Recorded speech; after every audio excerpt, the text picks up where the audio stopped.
Gandang araw po, ako po si RP ng Gym Depot. So meron tayong other proof of completion para kay Sir JC ng Bulacan.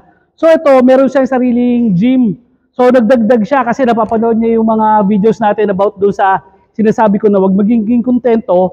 Tapos kung may existing ka gym, dapat every now and then mag-upgrade ka. So nagdagdag siya ng super rack.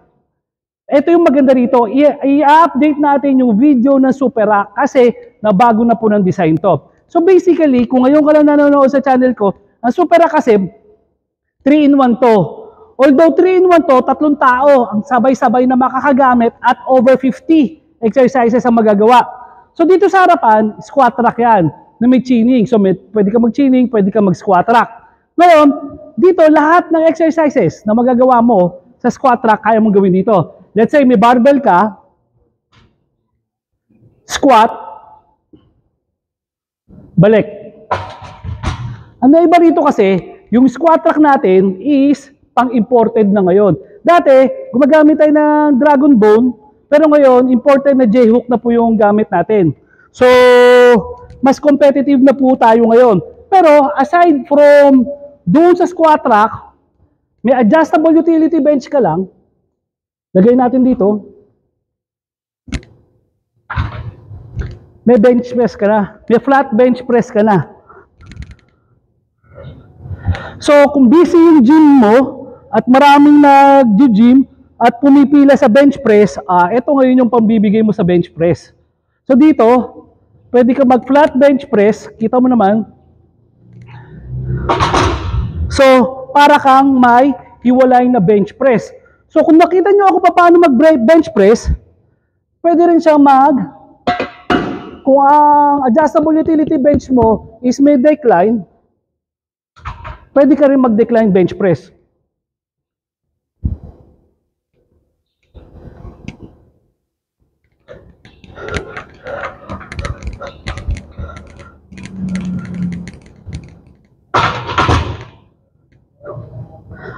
At kung kaya mong mag-decline bench press, sigurado ako, kaya mo rin mag-incline bench press. Ang technique lang yan kasi is, dapat ang mata mo ka-level ng barbell. So ito, level ng barbell, incline bench press, sampa. Ganun din yung shoulder press. So pwede kang naka-seated shoulder press, pwede ka rin nakatayo. Pwede rin nakaupo, pwede rin nakatayo. Kaya mataas yung rack natin. So sa harapan, ang dami mo nang magagawa dito na exercise. Gamit yung adjustable utility bench. Plus, tayo lang ang nag-incorporate ng deadlift rack. Para saan yan? Kasi, kung ang gym mo, second floor, or may tiles ang gym mo, syempre baka mabasag ka pagka nag-deadlift. So ito, sakto yan, hindi sasayad yung plato mo. Proper yung deadlift. Baba mo lang. Diba? So lahat ng mga magagawa mo sa isang typical na squat rack, magagawa mo rito and more. Plus, again, may chinning to. Pwede ka rin nag-chinning. Sa harapan pa lang, ilang exercises na yung magagawa mo. Sa kanan, so yung squat rack, basic yan. Kahit sa gym, dapat may squat rack. Basic din is yung lat pull down. So dito, proper yung lat pull down mo. At sigurado ako, may magtatanong, pwede bang sabay na nagbe-bench press at lalat pull down? Ang sagot po, pwede. Pero, honestly, sa gym ko, nangyayari yan. Pero as courtesy, habang naglalat pull down ka, pwede ka naman mag-antay lang muna hanggang matapos yung naglalat pull down, saka ka mag-squat rack. Pero kung tanong mo, pwede.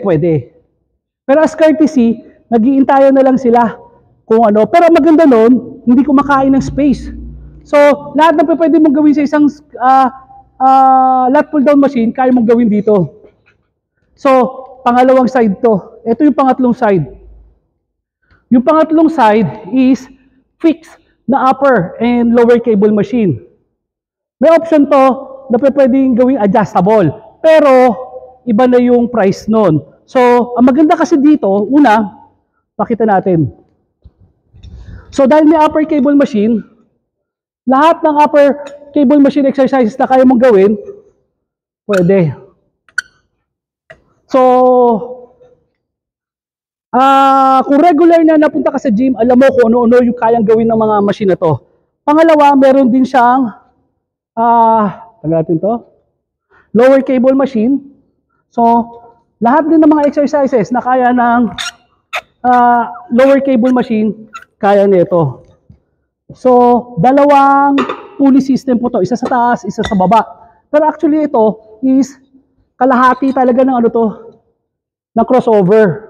So, pwede ka rin mag one hand o single hand na crossover. So, lahat din ng exercise na magagawa ng D-bar, kaya mong gawin dito sa machine na to. So, over 50 exercises yung magagawa nito. Pero wait, there's more. Ito, may lat pull down ka na dun eh. May mga machines na lat pull down with rowing. Pag ganun yung machine mo, ibig sabihin nun, pwede ka mag-lat pull down, pwede ka mag-row, pero hindi sabay. So, mag-aantayan sila. Ito, hindi. Yung RP Super Rack is, ang kabila na to is pwedeng rowing to. So, meron tayong rowing foot peg dito. So, dito, proper yung rowing mo. Pwedeng sabay na naglalat pull down, at the same time, sabay na nagro-row. So, more than 50 exercises yung magagawa mo dito. So, lahat ng kaya mong gawin sa isang typical na gym, kaya mong gawin dito. Pero wait, there's more. Alam nyo naman, si Gym Depot, maraming wait, there's more. So, ito, makita mo, adjustable yung selectorized splits natin. Pero magugulat ka, ito, naka-fix. Para saan yan? Ito ngayon. Kaya may video si Kuya B. Naglagay siya ng plato rito. So buo to, naglagay ng plato, pwede magsabit po rito ng Olympic at saka standard plate. Kunyari, kung bitin ka sa 100, pwede ka maglagay up to 50 pounds. Ito po, hindi nabubunot. At ito, pag inilagay mo yung plato rito, balance ito. Kaya hindi masisira ang pulley mo or ang kable mo. And again, meron pa tayong wait, there's more. Ito yung basic na equipment. Yung super rack na selectorized, pwede itong plate loading. Kung interesado kayo sa plate loading, mas mura yon, i-PM nyo lang kami. Pero wait, there's more. Ito kasi, kita nyo, kalahati yung ano na to, yung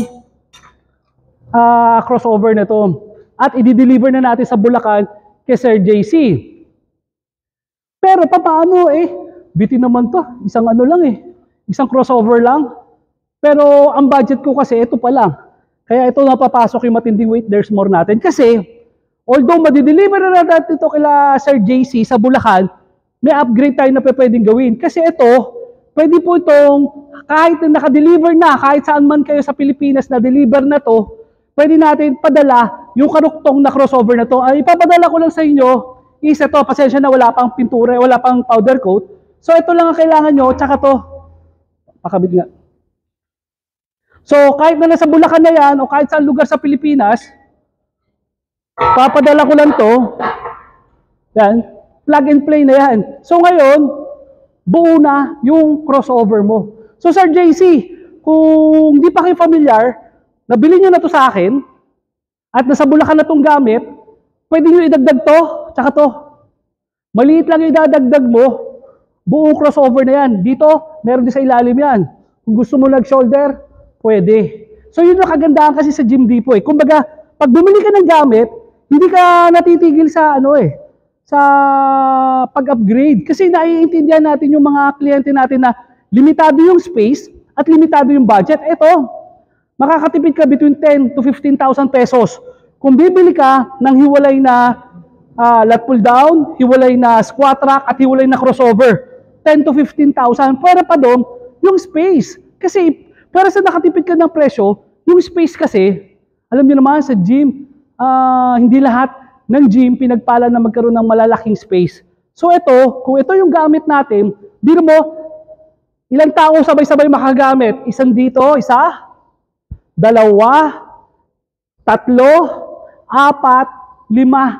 So isipin mo, so gantong space na to, 5 tao ang sabay-sabay na makakagamit at over 50 exercises yung magagawa. So ano pa yung hahanapin mo sa isang gym equipment? Plus, actually ito, may katapat to, yung RP Smith machine. Pero ibang video na yon. Yung RP Smith machine, pag pinagtabi natin yung uli yun, makakabuo ko uli ng crossover. So doon nakikilala si Jim Dipo sa paggawa ng mga ganito klaseng mga equipment. No question about it, quality gym equipment. Pero aside from that, hindi tayo yung conventional na gym equipment fabricator. Nagdi-design tayo ng mga gym equipment natin na sa tingin natin, magiging functional at the same time, makakatipid yung kliyente sa space at sa budget. Yun naman ang importante. Kasi kung makakatipid ka sa space at sa budget, dagdag na kita yun sa inyo. Ako po si RP ng Jim Dipo. Maraming salamat po.